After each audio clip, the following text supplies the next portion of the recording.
জিলহজ মাসের আরো একটি অন্যতম আমল হচ্ছে 9 জিলহজ আরাফার দিনে রোজা রাখা।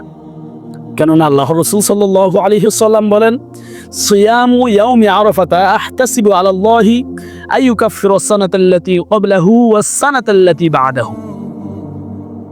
আরাফার দিনের রোজা পূর্ববর্তী 1 বছর গুনাহ এবং পরবর্তী 1 বছর গুনাহ মাফের কারণ হবে বলে আমি আল্লাহ তাআলার কাছে আশা পোষণ করি। সুবহানাল্লাহ।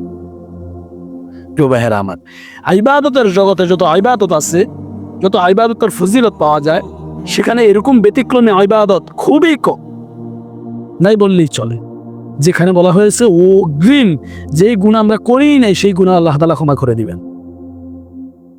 আপনি মুহররমের রোজা দেখবেন, তারপরে বিভিন্ন হাদিস পাবেন এরকম যে এক নামাজ থেকে আরেক নামাজ এর মধ্যবর্তী যে গুনাহগুলো আছে সেগুলো কাফারা হয়ে যায়।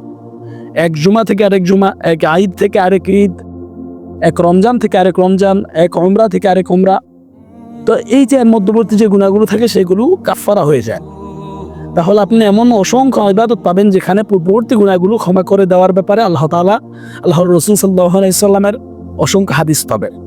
কিন্তু অগ্রিম গুনাহ মাফ করে দিবেন এরকম ব্যতিক্রমী ইবাদতের মধ্য থেকে অন্যতম একটি হচ্ছে এই ইবাদতটা, আরাফার দিনের রোজা রাখা।